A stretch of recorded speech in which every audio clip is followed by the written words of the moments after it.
Some people said they don't. My wife's I don't know science. All right.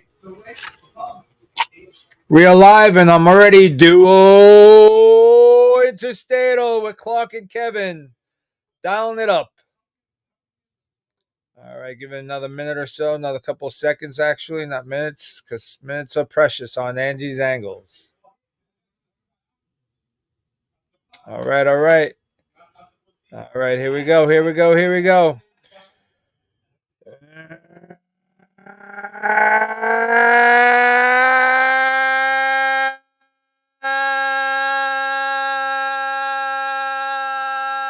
Good evening, everybody.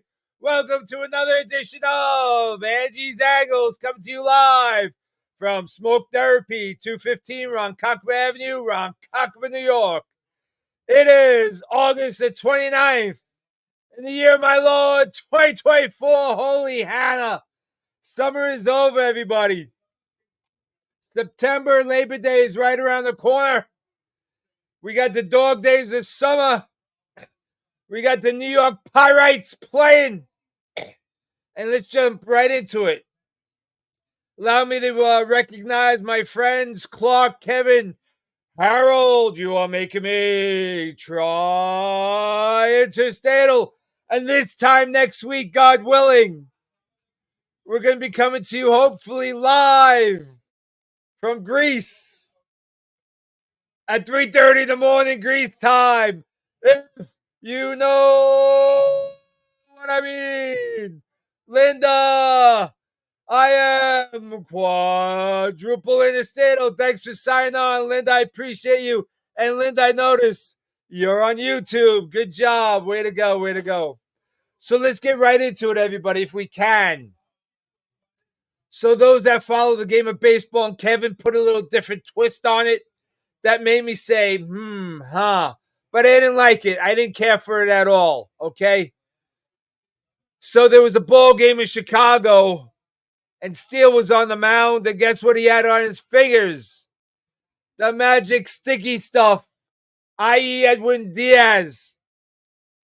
And guess who the umpires were? Two of the same umpires that kicked Edwin Diaz out of the game. But guess what they let Steele do? Go wash your hands, young man, and come back. I mean, is Major League Baseball that insane? I mean, Major League Baseball is flip-flopping worse than Kamala. Take it easy. That's a joke. But I mean, how do you do that? And this was Kevin's take, right? They said maybe Major League Baseball jumped the gun with Edwin Diaz. And they righted the ship by giving Steele an opportunity to go clean up and wash his hands. And his next violation, he'd be out. Maybe they took it as a learning lesson, as we're often taught at work to do, to give teaching lessons, learning lessons. You know, they tell us to try that with our children, with our workers, with our employees, with our spouses, I suppose. I mean, I don't know. Can any of your spouses be taught anymore? I don't know. I'm not going to get myself into trouble. Right, Clark? It should have been an automatic ejection, 100%. Why you letting Steele wash his hands? Who, by the way, Harold, great job by your Cubbies. We hear their footstep right behind the New York Pyrites. And there's some people on Facebook that don't understand what I reference, where I call the New York Metropolitans the New York Pyrites. Pyrite is the mineral ore that resembles gold, also known as fool's gold, if you know what I mean. And that's what the Mets are, okay? That's what the Mets are. I mean, sure, you can say we took 2 out of 3 in San Diego, 2 out of 4. We went 2-4 in San Diego, 2 out of 3 out of Diamondbacks, 2 out of 3 with Baltimore. But the thing is, we could have been sweeping all these teams. And what a difference that would make. And let me just show you something in the month of August. If I may, I'm gonna walk away from the I'll walk away from the comments for a minute. Let's pull up this little chart, this little graph. 5 days in August that the Mets were leading 7 innings or better. We were ahead August 3rd, 4-2. We lose 5-4. August 15th in the 4th inning against the A's, we're winning 5-0. We lose 7-6. August 18th, bottom 7, 2-1. We lose 3-2. August 25, bottom 8, 2-0. We lose 3-2 on the Merrill's home run. And then just yesterday, we're winning 5-4 and we lose 8-5. Those 5 games is a big difference. Say we win 3 of those games. Instead of 4 out, what are we? Maybe 1 out. But I just don't get Mark out, Birdie. Rob, Brooklyn is in the house. What's up, Brooklyn? Mark out, Birdie. No football, Mark, okay? Let's get that clear. So let's talk about the blow up last night. And here's something I'm not understanding. Edwin Diaz says post game, he felt like he didn't have it in the bullpen. Now, there's some days I wake up, I don't have it in me either. But you got to crawl out of bed, make Barbara's hot water, fill up a water bottle, start her car, put a phone and ID badge out, get her out the door. There are days that I'm not into it, that I'm tired, I'm dragging, and I've actually forgotten to put the badge out, so I understand that. But if you don't have it in a critical game, you got to speak up. You walk the first 2 guys. Mendoza's got to do a better job. He's got to maybe go out there and talk to him, slow it down a little bit. Say, big fella, throw BBs, move it around the plate. Don't rely on your changeup. It's not working. Your slider, it's not working. Sometimes you got to reach deep down and produce. I mean, that pitch to Carroll last night was the same exact pitch to Merrill. Same pitch, same location, same result. Sounds like I'm the announcer on the Batman TV campy series back in the early 70s, late 60s. Same bad channel. Same bad time. Will Batman and Robin beat the villain, the Joker? Tune in tomorrow. Well, we didn't have to tune in tomorrow because Edwin Diaz spit it out. He gave up the grand salami. Hey, Tom, what's going on, buddy? Now, Kevin Elliott is saying that Diaz can't pitch without cheating. So, Kev, you're saying he cheated this evening?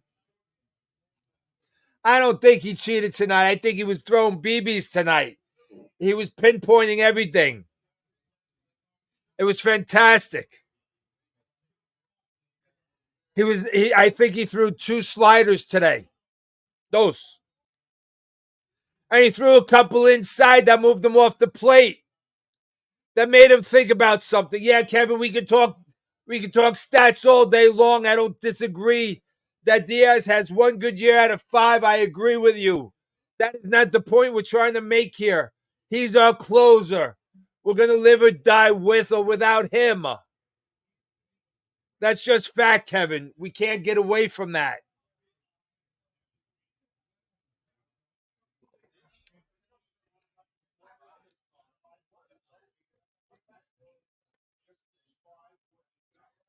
We're going to go into Chicago, on the south side of Chicago. Is that correct, Harold? Do the White Sox play on the south side of Chicago? Help me out with that. The Chicago White Sox are just a tad above pace of matching the 1962 Mets' worst record ever in the history of baseball. We can help them beat that record. We need to sweep the White Sox. We cannot go into Chicago. Thank you, Harold. We cannot go into Chicago and take 2 out of 3. We have to sweep. We have to bury them. We have to put them so far south that they're north, if you understand that.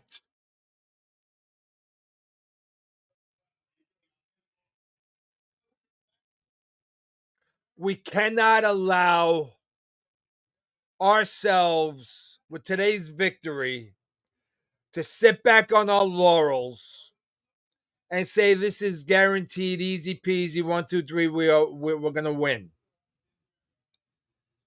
Any given team on any given day could beat any given team. We've said this ad nauseum. And while we're at ad nauseum, we haven't done this in a long time. Repeat after me. Rob Manfred hates baseball. Rob Manfred hates baseball. Rob Manfred hates baseball ad nauseum.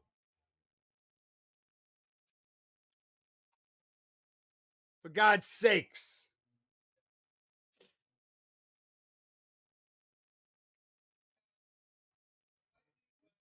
Say what you want about Francisco Lindor. And I'm going to be the first to say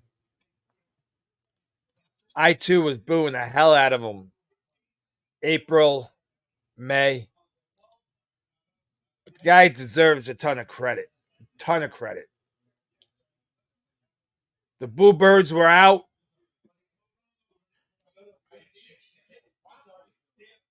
He was getting social media beat ups every day. The guy's batting 270 with what, 29 home runs?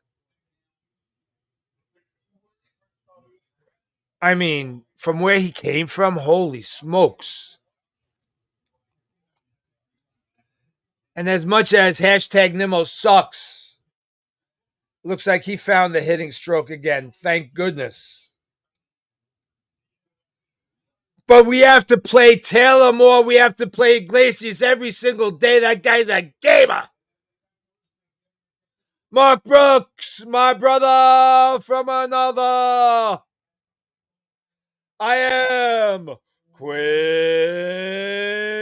interstatal. Thank you, Mark. And Mark, we're praying that things are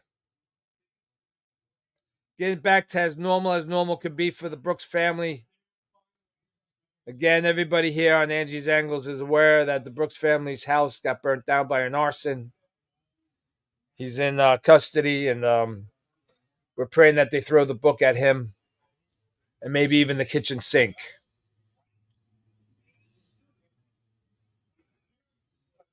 This is it for the Mets. Sure, they could tread water taking 2 out of 3 from Chicago.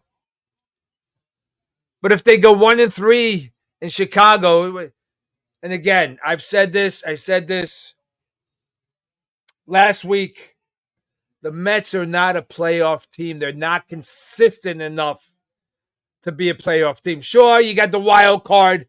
It expands the amount of teams that get into the playoffs. I personally hate it. I don't like it at all.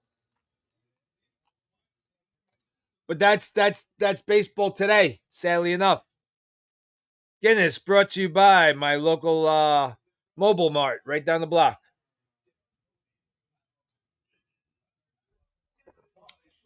Nice and cold, refreshing.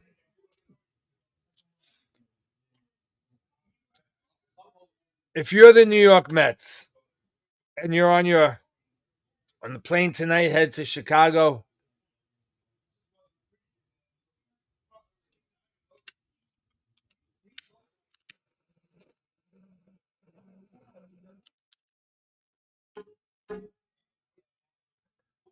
Maybe you go have a team dinner. And then you go back to the visiting clubhouse or the hotel conference room or the hotel suite. And you watch videos of the hitters, of the Chicago White Sox hitters, the Chicago White Sox pitchers that you'll be facing, the bullpen pitchers. See where they position their guys. Do your homework. Study. It's not a surprise quiz. You must keep Chicago to 1 or 2 runs. That's it. And can we have a game plan going in offensively? Can we swing aggressively? Enough with taking the first pitch right down the goddamn zone. First pitch, best pitch. That's been a mantra forever in baseball. As much as I despise him. Pete Rose.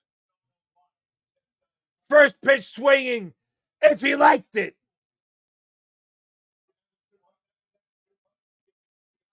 You get 3 strikes in baseball.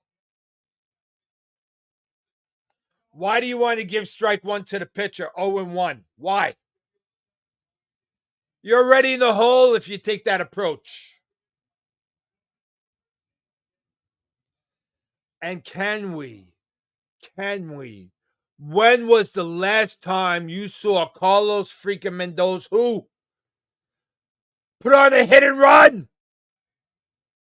I mean, Jesus Christmas, can we get imaginative? Can we get creative? Can we get pieces moving, perhaps?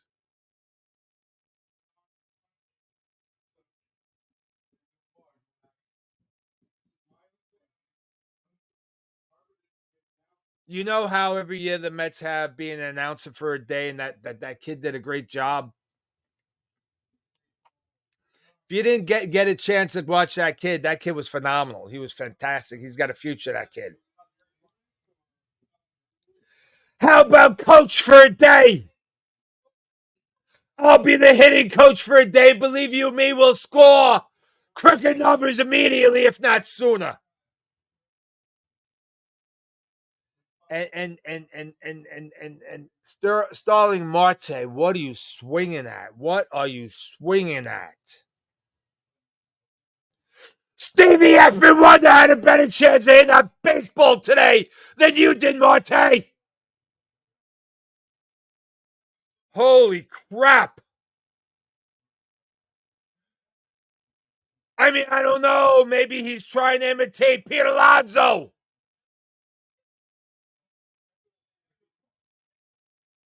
Imitation is the greatest form of flattery, they say.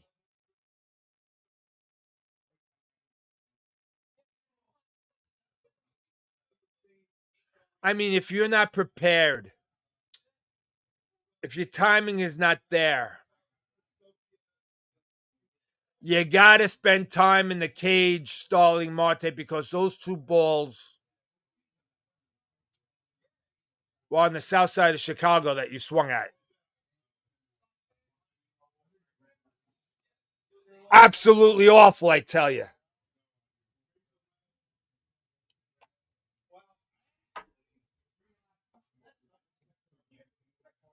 I mean, Arizona.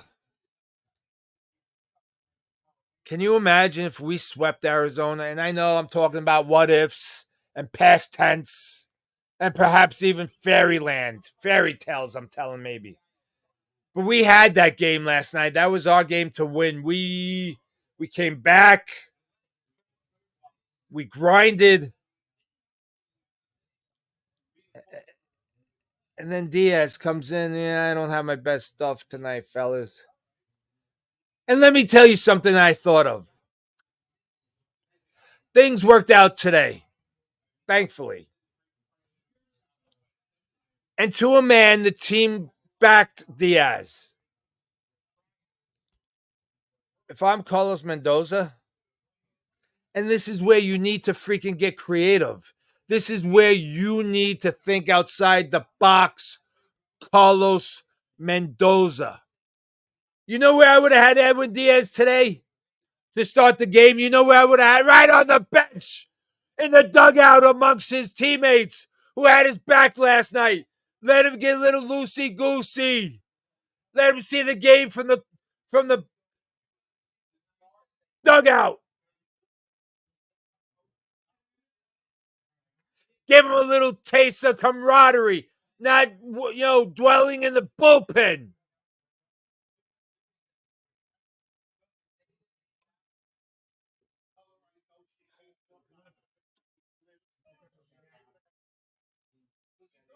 I don't understand. And now, listen, the first inning, the Mets used 2 challenges. Well, it's not that they used 2 challenges. They used 1 challenge and got it back because they were right. 2 calls in the first inning at first base went against the Mets, and the Mets challenged both of them, and they were both correct, and they got the call on the field got overturned. The umpire looks like a schmuck, and the Mets retained their challenge. And I was screaming. I was talking to Kevin at the time. I said, the first inning, you're using a challenge in a very pivotal and important game in the first inning. You better be right. And let me tell you something. Major League Baseball is very funny. I have seen many, many replays that Manhattan is seeing that they did not overturn the call, even though it was so egregious that they should have overturned it. So you're putting your challenge, perhaps the turning point of the game, on the line, leaving it to the bums in Manhattan.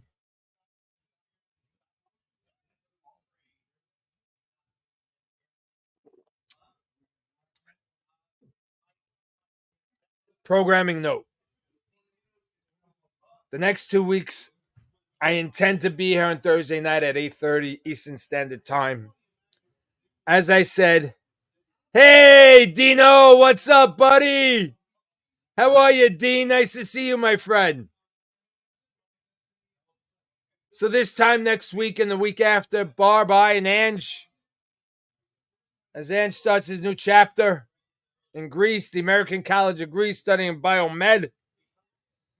It'll be 3:30 Greece time when it's 8:30 Angie Angle time. 3:30 in the morning. Now I have a surprise planned for at least next Thursday.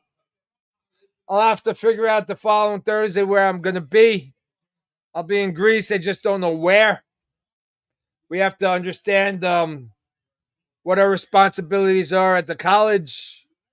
Do they have orientation for the parents? Do they not? We don't have these answers. We're going to be making decisions on the fly. But come hell or high water, I'll be here at 8:30 Eastern Standard Time the next 2 Thursdays. So let's get right into the prayer circle. We're at the 8:53 mark. I've vented, I've yelled, I've given you my thoughts.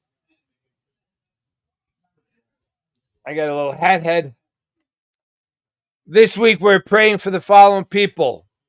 Harold, we do pray every week for Dawn Squared, your wife and your co-worker, your friend Ed, and your friends Carol and Bob. Scott Tobias, we wish you, your wife, and your mom good things. Linda Stein, we're praying for your dad as we always do, my friend. And yourself. It sounds like you're better. It sounds that's good. I'm happy to hear that you're over your illness. Now we have to work on your addiction of workaholic. You and I share that disease, Linda, sadly. Kevin Elliott, as you face your health challenges, and my friend, it's a pleasure I've reconnected with you. Krause family, we pray for Aubrey as she remains in remission. Martha, my coworker at Adelphi, doing great. Clark, we have your brother-in-law Brad in our hearts and your sister Trisha. Deb and Lee, we're praying for Lee. Coach Courtney, your brother-in-law Calvin and sister Pat, Ray Capers. Awesome recovery off your surgery. Ray Hughes. Don't make me come and get you, Ray. Give me a holler. Mr. McGowan, sir. We have your 6, my friend, as you battle bravely that C word. Marianne Bello out in Las Vegas, my very good friend from Oceanside High School. We pray for your mom. Big John and Smoke Therapy at the Scar Lounge. Prayers for your friend Irene, Phil's Nona, and your cousin Richie. Tom Otabano, we're praying for your friend Paul. Larry, sincere prayers for Frida, your wife, as she too goes through chemo, dealing with her cancer. Alex, our friend here at Smoke Therapy, on the passing of your beloved wife, we pray for you. Mark Brooks and the Brooks family, as you start to rebuild your life. The memories are always rock solid in your heart, my friend. Thankfully, it was, other than the animals that died, it was just possessions. And those possessions and those memories remained with you forever, my friend.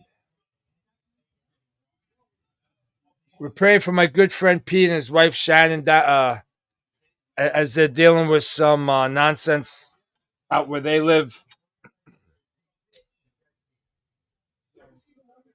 More details could follow, but Pete's asked us for prayers. Pete is old St. Anthony's basketball CYO teammate. Played a couple games together. And he asked me to pray for him and his wife and his family.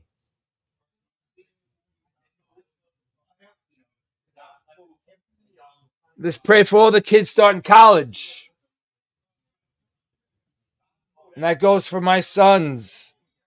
Angelo, as we know, who's going to Greece, to have this amazing opportunity in front of them. And I really, truly, Ange, if you're listening, if you can heed my words, you could do this. You got this. It's in front of you. You must grab it and take full advantage of it. I ask God to watch over you, Ange, as you share the big heart that I have. You're a very generous and kind kid. 18 years old, he's a man, but he'll always be my kid. And Danny,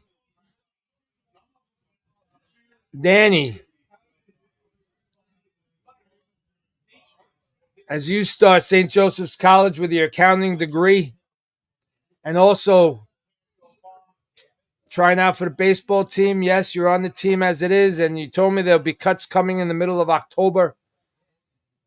And Dan, if you believed in yourself half as much as I believe in you, no need to look at the cut sheet. Your name ain't going to be on it. You're that good, Danny. You're that good and then some. Lead the pack when you do laps. Hustle. Be Danny Gagliano. That's all you could be. You can't be anybody else.